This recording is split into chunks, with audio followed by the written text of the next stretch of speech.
what I'm going to do here is I'm going to demonstrate the new way to handle post-process settings. So I've just got a handy dandy little camera bob thing here that just kind of pans the camera back and forth a little bit so we can do our testing.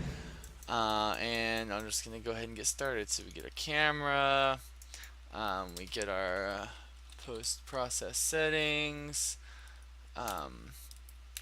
and then we can take that and we can let's see, set members in post-process settings. And what we're doing is it's just taking the post-process structure as a reference here, and then we can click on this and we can click tint, for example. We can change the tint to a red tint, and it's pretty much like normal. So if you push play, you see a very red tint. But one thing that's a little different that you may not have noticed, or you may have, is this little drop down. And we've got different options for this drop down. Most of the time you're going to be using override and set value. What that just does is it says the value that's already in this struct, I want you to set it to this value and then use that.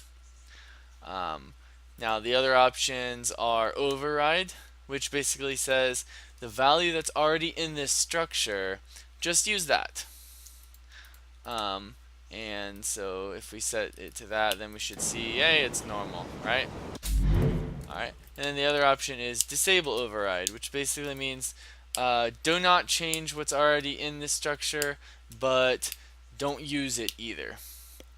And so this will become a lot more apparent when I string some of these together, like if you're changing something in a chain for some reason.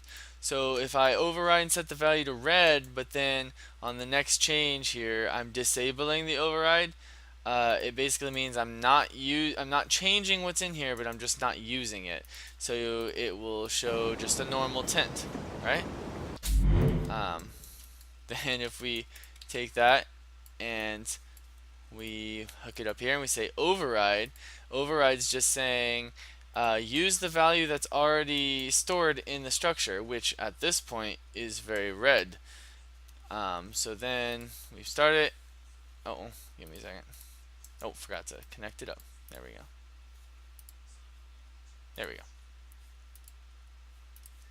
So push play and hey, look, red. So yeah, basically this drop down, most of the time you're going to be using override and set value, but if you want to know what these other ones are, override just takes the value that's already in the structure and uses that, and disable override says don't mess with the value in the structure, don't change it, but also don't use it. So what we could do here is we could add something else. We could add motion blur here. So we could add motion blur. We give it 3 motion amount of 3,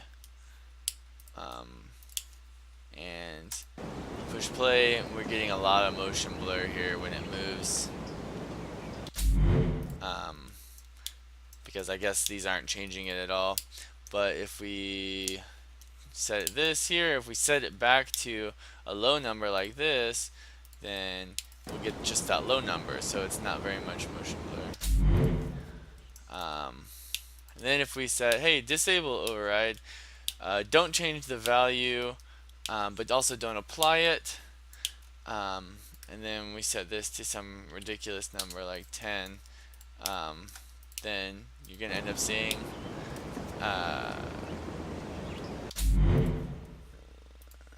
give me a second here. Oh, forgot to do that. That's what I did wrong. Here we go. Doop. There we go.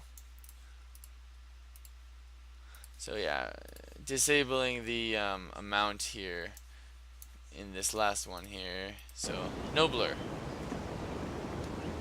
Alright, and that's pretty much it in a nutshell. It's very similar if you wanted to make post-processing settings. Very similar if you wanted to change the motion blur, except here you only have 2 settings, you don't have 3, because you're not intaking a structure here. So one of these says update and use the value, and then the other one is just use the value that's already in the structure.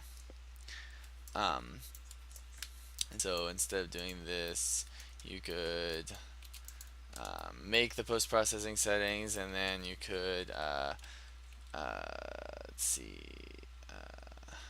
set post-process settings here, camera component reference. You just do that, and then you do that. Boop. And then set that to like 3 or something. So you got all that motion blur. Yeah. So yeah, if you set to that, it just uses whatever was already there. Alright. So if that makes sense, good. If it doesn't, feel free to ask questions, and I'll let you know. As I know it myself. So, alrighty.